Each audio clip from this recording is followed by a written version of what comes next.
तो मेरे भाई मेरा वन पीस मांगा चैप्टर 1170 के ऊपर ऑफिशियल रिव्यू वीडियो है। अनऑफिशियल ये चैप्टर आ चुका है, यही साल हमको ये चैप्टर मिला है, तो काफ़ी एक खुशी की बात है। पर मैं ज़रूर बोलूँगा कि ये चैप्टर का टाइटल मुझे पता नहीं एग्जैक्टली क्या है, क्योंकि स्पॉयलर्स में एक टाइटल बोला जा रहा था। मतलब डिफरेंट डिफरेंट नाम यूज़ कर रहे हैं, डिफरेंट डिफरेंट चीज़ें यूज़ कर रहे हैं सेम चीज़ को डिस्क्राइब करने के लिए। जब मैंने स्पॉयलर में इस चैप्टर का टाइटल देखा था तो वो ऑपोजिट था, तो कई सारे डिफरेंट स्कैनलेशंस में मेरे को रिवर्स दिखाई दे रहा है। और मतलब जो कई सारे डिफरेंट ट्रांसलेशन ऐसे कि टीसीपी ओपी स्कैन, वैसे वहाँ पर अगर देखेगा टीसीपी पे देखेगा तो यहाँ पर इस चैप्टर का टाइटल कॉन्ट्रडिक्शन है। तो मुझको एग्जैक्टली पता नहीं है कि ये चैप्टर का टाइटल क्या है मेरे भाई, पर तू जाके ये चैप्टर ओपी स्कैन पे या टीसीपी स्कैन पे जाके रीड कर सकता है। ये चैप्टर आ चुका है, ट्रांसलेशन भी काफ़ी हद तक ओकेश है, पर मेरे को अच्छा लगा कि हमको यही साल ये चैप्टर मिला है, वन पीस मांगा चैप्टर 1170। अब मुझे पता नहीं है कि ये चैप्टर के जरिए से हम लोग कंक्लूड कर रहे हैं इस पूरे फ्लैशबैक को, नहीं, क्योंकि वो kind of a cliff hanger पे है। अगर किसी का ओपिनियन है कि हम लोग ये चैप्टर के जरिए से इस पूरे फ्लैशबैक को कंक्लूड कर रहे हैं, तो मैं मतलब I won't be mad about it man, I can understand it. Definitely ऐसा हो सकता है, ठीक है। ये चैप्टर की शुरुआत होता है जिस तरीके से प्रीवियस चैप्टर खत्म हुआ था, जहाँ पर हम देख रहे थे हमारे भाई लोकी को एंट्री मारते हुए ट्रेजर रूम में। उसके सामने, उसके आंखों के सामने ट्रेजर बॉक्स था। जैसे ही लोकी जाता है ट्रेजर बॉक्स को ओपन करने के लिए, वैसे ही हम देखते हैं ट्रेजर बॉक्स के पीछे जो हथौड़ा था, जो रैग्नार था, वो अटैक करता है लोकी को। तो यहाँ पर अब ये चैप्टर को हम लोग उसी तरीके से स्टार्ट कर रहे हैं। लोकी को हम देखते हैं डॉज करते हुए रैग्नार के अटैक को। लोकी यहाँ पर इनिशियली काफी कंफ्यूज था, वो देख रहा है कि एक्चुअल में यहाँ पर क्या चल रहा है। उसको भी समझ में नहीं आ रहा है कि यहाँ पर उसके ऊपर किसने अटैक किया है। तो ये हमको दिखाता है कि रैग्नार ने किस स्पीड से अटैक किया था लोकी के ऊपर। तो लोकी काफी कंफ्यूज था कि किसने अटैक किया, बाद में इवेंचुअली वो जान पाता है कि ये जो वेपन है, ये जो हथौड़ा है, जो रैग्नार है, वो बेसिकली अटैक कर रहा है उसके ऊपर। हम देखते हैं लोकी को कई सारे अटैक्स को डॉज करते हुए। मेरे भाई लोकी जब रैग्नार के अटैक को डॉज कर रहा था, तब हम लोग यहाँ से कट करके आते हैं किंग हैरल्ड के पास। किंग हैरल्ड हमको पता है कि फेस ऑफ कर रहा है शैंक्स और गबान के अगेंस्ट। यहाँ पर किंग हैरल्ड थोड़ा कॉन्टेक्स्ट देता है इस पूरे लेजेंडरी डेविल फ्रूट को लेके। हमको पता है कि किंग हैरल्ड बोल रहा था प्रीवियस चैप्टर में कि किस तरीके से वो कंज्यूम करना चाहता है ये पूरे लेजेंडरी डेविल फ्रूट को। हमको पता है कि किंग हैरल्ड ने अपना जो मानसिक संतुलन है वो कंप्लीटली खो दिया है। यहाँ पर वो एक्सट्रीम पपेट बन चुका है, स्लेव बन चुका है इमू का। वो इमू के फुलफिल मतलब इमू के विशेष को फुलफिल करना चाहता है। किंग हैरल्ड यहाँ पर ये डेविल फ्रूट का हाइप अप करते हुए हमको बोलते हुए दिखाई दे रहा था किस तरीके से ये लेजेंडरी डेविल फ्रूट को किसी ने भी कंज्यूम नहीं कर पाया है, क्योंकि ये लेजेंडरी डेविल फ्रूट को रैग्नार बहुत लंबे समय से प्रोटेक्ट करते आया है। और रैग्नार ने कभी भी किसी को भी वर्दी नहीं माना है, किसी को भी एक्नॉलेज नहीं किया है वर्दी इनफ ये डेविल फ्रूट को कंज्यूम करने के लिए। इस वजह से ये डेविल फ्रूट वैसे के वैसे ही पड़ा हुआ है। तो किंग हैरल्ड बोल रहा था किस तरीके से लोकी ये डेविल फ्रूट कंज्यूम नहीं कर पाएगा, पर क्योंकि अभी उसके पास एनहेंस स्ट्रेंथ है, इमॉर्टैलिटी का एस्पेक्ट है, इस वजह से यहाँ पर किंग हैरल्ड बोल रहा था कि उसका भी चांसेस है ये डेविल फ्रूट को कंज्यूम करने के लिए। किंग हैरल्ड वर्सेस गबान और शैंक्स के बीच में जो क्लैश था वो काफी एक कूल क्लैश था। यहाँ पर हम लोग गबान के जरिए से कई सारी चीजें जान पा रहे थे। गबान शैंक्स को बताता है कि किस तरीके से किंग हैरल्ड को काइंड ऑफ हम लोग सबड्यू कर सकते हैं, किस तरीके से डैमेज इन्फ्लिक्ट कर सकते हैं किंग हैरल्ड के ऊपर। यहाँ पर गबान एक्सप्लेन करता है शैंक्स को कि किस तरीके से कॉन्करर्स हाकी को कोट करके अगर बहुत ही रैपिड सक्सेशन में इस तरीके की एंटिटी को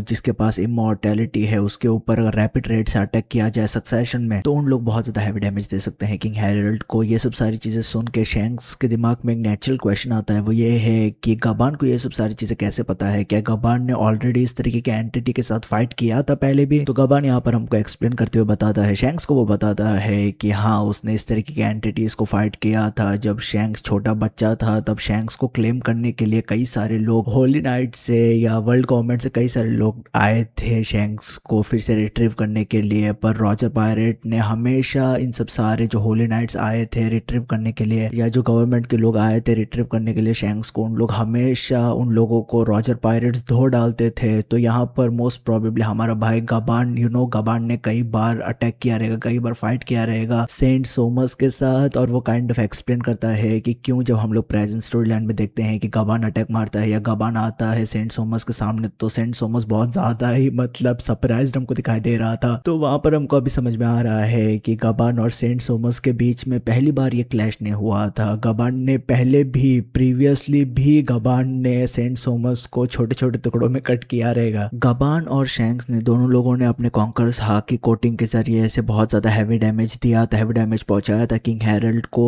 पर किंग हैरल्ड के ऊपर ये ज्यादा देर तक काम नहीं करता है, क्योंकि ना कि किंग हैरल्ड रिकवर कर पा रहा था, पर यहाँ पर हमको पता चलता है कि किंग हैरल्ड हमारे हमारा भाई वो खुद से अपना कॉन्करस हाकी कोट करके अटैक कर रहा था, वो अपने आप को डिफेंड भी कर रहा था कॉन्करस हाकी कोटिंग के जरिए से। तो ये सब सारी चीज़ों की वजह से किंग हैरल्ड बाईपास कर पाता है गबान और शैंक्स को, और हम देख रहे थे कि किंग हैरल्ड उनको बाईपास करके वो जाता है, वो ट्रेजर रूम की तरह बढ़ रहा था क्योंकि वो डेविल फ्रूट कंज्यूम करना चाहता है at the end of the day. Plus ये सब सारी चीज़ों में हम लोग शैंक्स को देखते हैं कि शैंक्स बहुत ज़्यादा थैंकफुल था, बहुत ज़्यादा ग्रेटफुल था कि कभी वो पैदा नहीं हुआ मारी जोआ पे, कभी वो हिस्सा नहीं बना नाइट ऑफ गॉड का, क्योंकि शैंक्स बोल रहा था कि अगर मैं ऐसा होता तो ये बहुत ज़्यादा एक पथेटिक लाइफ जिंदगी या पथेटिक लाइफ बिता रहा रहता मैं, मेरे दिमाग में यही होता कि मैं सब सारे लोगों से सुपीरियर हूँ, मैं भी मतलब भगवान मानता अपने आप को। और गबान ये सब सारी शैंक्स की बातें सुन के बोलता है कि इस वजह से ये सब सारी चीज़ों को फेट बोला जाता है। अब मुझे पता नहीं है कि ये सेम चीज़ है या गबान ये सेम चीज़ बोल रहा है जब गबान ने बोला था हमारे भाई शैंक्स को कि शैंक्स चाइल्ड ऑफ डेस्टिनी है, तो क्या मतलब ये सब सारी चीज़ें सेम लाइंस में यहाँ पर गबान बोल रहा है, या गबान ने जब बोला था कि शैंक्स चाइल्ड ऑफ डेस्टिनी है तब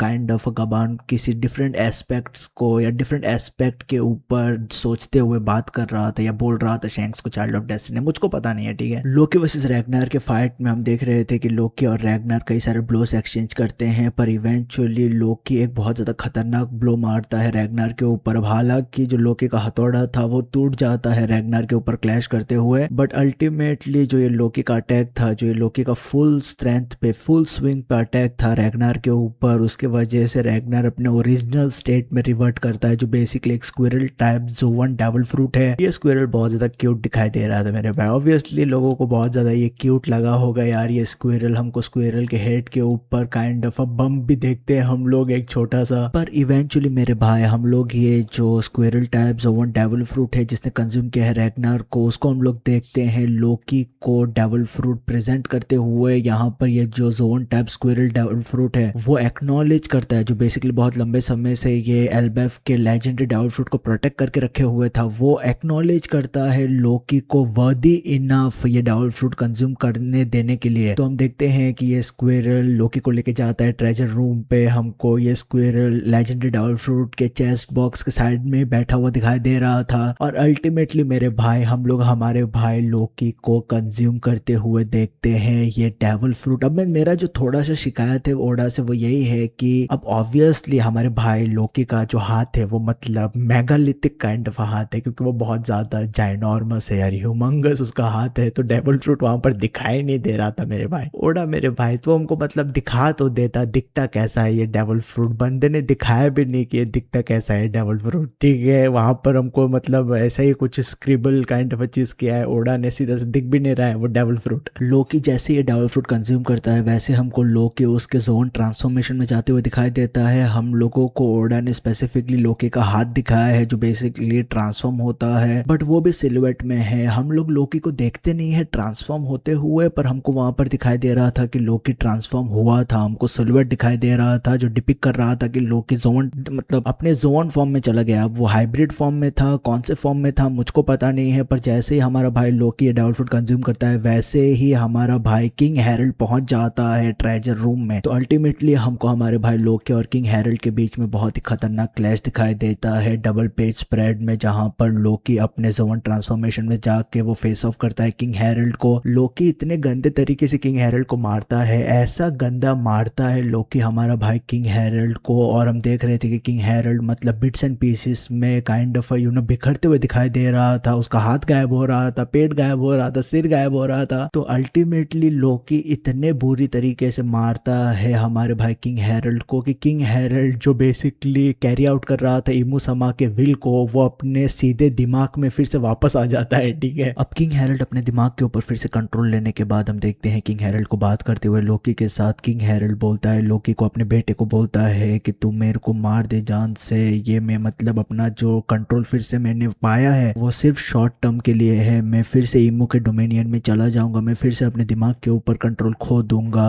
यहाँ पर हमारा भाई किंग हैरल्ड अपने बेटे लोकी को बोलता है कि तू पूरे एल्बेफ के गद्दे को मतलब तू पूरे एल्बेफ के पूरे एल्बेफ को काइंड ऑफ लीड कर, तू किंग बन एल्बेफ को, और तू मतलब मतलब हजरुद्दीन को साथ में लेके चल, तुम दोनों लोग इस पूरे एल्बेफ, इस पूरे कंट्री का मान सम्मान बना के रखना। ये मेरे भाई जो फाइनल मोमेंट्स था किंग हैरल्ड और लोकी के बीच में, वो मेरे लिए बहुत ज़्यादा पर्सनली एक इमोशनल मोमेंट था। जिस तरीके से किंग हैरल्ड बोल रहा था, लोकी को सब सारी चीज़ें बता रहा था इमोशनल तरीके से, वो डेफिनेटली वो बहुत ज़्यादा हार्ड हिटिंग था मेरे लिए। लोकी अल्टीमेटली हम देखते हैं लोकी के हाथ में रैगनर है और लोकी अपना कॉन्करस हाकी उस अटैक में कोट करते हुए रैगनर के ऊपर कॉन्करस हाकी कोट करके, मतलब हम देखते हैं वहां पर कॉन्करस हाकी का स्पार्क भी हमारा भाई लोकी अपने रैगनर के जरिए से फाइनल अटैक मारता है किंग हैरल्ड के ऊपर। और जैसे ही वो अप्रोच करता है अपने अटैक में, तो हम देखते हैं कि आसमान से लाइटनिंग गिरता है अरुस्ट कैसल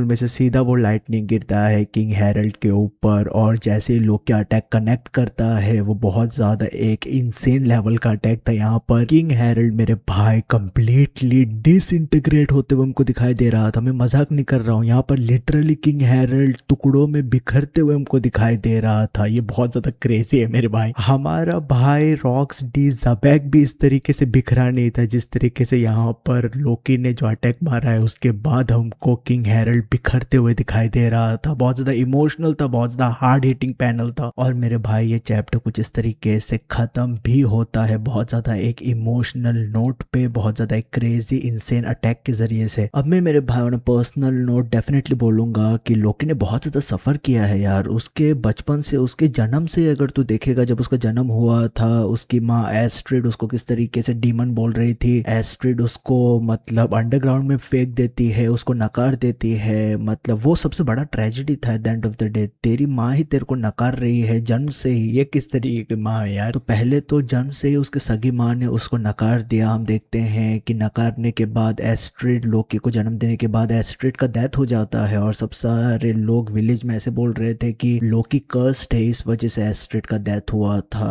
तो एस्ट्रिड का डेथ को भी जिम्मेदार लोकी को ही ठहराया जा रहा था। आगे चलते हुए बेबी लोकी थोड़ा ग्रो होता है, छोटा होता है, बहुत ज्यादा मिस्टीवियस हो जाता है, सब सारे लोगों को मारने लगता है। वो सब सारी चीजें एक काइंड ऑफ एक बैड रेपुटेशन वो बनाता है एल्बेफ में अपने मिस्चिव्स की वजह से। बाद में अल्टीमेटली रॉक्सटी ज़बैक को हमारा भाई लोकी अपना आइडल मानने लगता है। जिस तरीके से रॉक्सटी ज़बैक पूरे वर्ल्ड को अपसाइड डाउन मतलब करना चाहता था, वो काइंड ऑफ रोल मॉडल मान रहा था ज़बैक को। ज़बैक काइंड ऑफ हेल्प चाहता था किंग हैरल्ड से। ज़बैक चाहता था किंग हैरल्ड उसके साथ काम करे, पर किंग हैरल्ड बहुत टाइम से ज़बैक को नकारता है। और अल्टीमेटली हम देखते हैं कि ज़बैक का डिमाइस होता है, जो लोकी के लिए बहुत ज्यादा हार्ड हिटिंग था। मेरे भाई आयदा जो लोकी की सौतेली माँ है, दूसरी माँ है, हमको पता है कि एस्ट्रिड ने लोकी को नकार दिया रहेगा, पर आयदा लोकी को अपने बेटी की तरह ही मानती थी। तो उसका भी फेट किस तरीके से कंक्लूड होता है, आयदा का कैरेक्टर किस तरीके से कंक्लूड होता है। आयदा का कैरेक्टर कंक्लूड होता है क्योंकि जो बीवर विलेज थी, जो एस्ट्रिड के रिलेटिव्स थे, जो बीवर विलेज आते हैं, उन लोगों ने ऐसा सोचा था कि आयदा क्योंकि यहाँ पर वो प्योर ब्लड की नहीं है, उसने शादी किया किंग हैरल्ड के साथ, तो वो लेजिटिमेट नहीं मान रहे थे। उन लोग भी काइंड ऑफ थोड़ा जिम्मेदार ठहरा रहे थे आयदा को, एस्ट्रिड के डेथ को लेके, कर्स को लेके, वो सब सारी चीजें। तो एस्ट्रिड के रिलेटिव्स ने बेसिकली पॉइजन कर दिया आयदा को, जिसकी वजह से उसका डेथ हुआ था। बाद में हमको बताया किस तरीके से लोग की काइंड ऑफ एस्ट्रिड के विलेज को ही फूंक देता है मतलब धुएं में। तो वो लॉस भी बहुत ही एक हार्ड हिटिंग लॉस था। हमारे भाई लोकी को हम देख रहे थे बोलते हुए कि आयदा उसकी एक ही माँ थी, वो बहुत ज्यादा एक हार्ड हिटिंग फैक्ट था। वो लोकी ऐसा बोलना वही बहुत ज्यादा हार्ड हिटिंग था यार। और अभी हम देख रहे हैं यहाँ पर हमको पता चला है कि लोकी ने किंग हैरल्ड को, अपने ही बाप को उसने मार दिया। और ऐसे सिचुएशन क्रिएट हुआ कि उसको ही खत्म करना था किंग हैरल्ड को, और उसी ने किया। और हमने देखा कि किस तरीके से किंग हैरल्ड बैक कर रहा था, प्लीड कर रहा था लोकी को उसको मारने के लिए। तो लोकी डेविल फ्रूट कंज्यूम करता है, जो मतलब उसको कुछ भी इंटरेस्ट नहीं था कंज्यूम करने के लिए डेविल फ्रूट। वो डेविल फ्रूट कंज्यूम करता है, ये रैगनार ये वेपन हासिल करता है जो लेजेंडरी वेपन है। और इन सब सारी चीजों से वो बेसिकली अपने ही बाप को, अपने डैड को मार देता है, जान से मार देता है। तो मतलब बहुत ज्यादा ट्रेजिक काइंड ऑफ जिंदगी है यार हमारे भाई लोकी का। और मुझे नहीं लगता है कि लोकी स्ट्राइड पायरेट्स को ज्वाइन करने वाला है, ऐसा कुछ होने वाला नहीं है। मैं मतलब अब मेरे दिमाग में ये सॉलिडिफाई हो चुका है कि लोकी को ही मैं बोलूंगा कि लीड करना चाहिए एल्बेफ को। मैं बहुत ज्यादा खुश होऊंगा अगर हमारा भाई लोकी लीड करता है एल्बेफ को। लोकी और हजरुद्दीन दोनों लोग मिल के, जिस तरीके से किंग हेरल्ड ने बोला था लोकी को कि तू और हजरुद्दीन दोनों लोग मिल के एल्बेफ को चलाना, तो मैं बोलूंगा कि उसी तरीके से मैं दोनों लोगों को देखना चाहता हूँ यार फ्यूचर में। अब एक बात ये भी आता है कि लोकी हमारा भाई इतना ज्यादा स्ट्रांग हो गया है कि कैसे मतलब शैंक्स ने काइंड ऑफ सबड्यू किया हमारे भाई लोकी को, क्योंकि उसके पास अभी कॉन्करस हाकी है, उसके पास लेजेंडरी वेपन है, उसके पास लेजेंडरी डेविल फ्रूट है। तो कैसे क्या हुआ मुझको पता नहीं है, but this is absolutely insanity मेरे भाई की लोकी इतना मतलब काबिल कैरेक्टर है, इतना लेजेंडरी कैरेक्टर बन चुका है अब। तो मेरे भाई मैं ये सब सारी चीजें बात करना चाहा था इस पूरे चैप्टर रिव्यू में। तुमको कैसा लगा यार ये पूरा चैप्टर? तुम्हारा ओपिनियन क्या है मेरे को डेफिनेटली बताना कमेंट सेक्शन में कमेंट करके। तो हमेशा याद रखे तेरा भाई वी आर पे। ख्याल रख अपना, पीस मेरे भाई।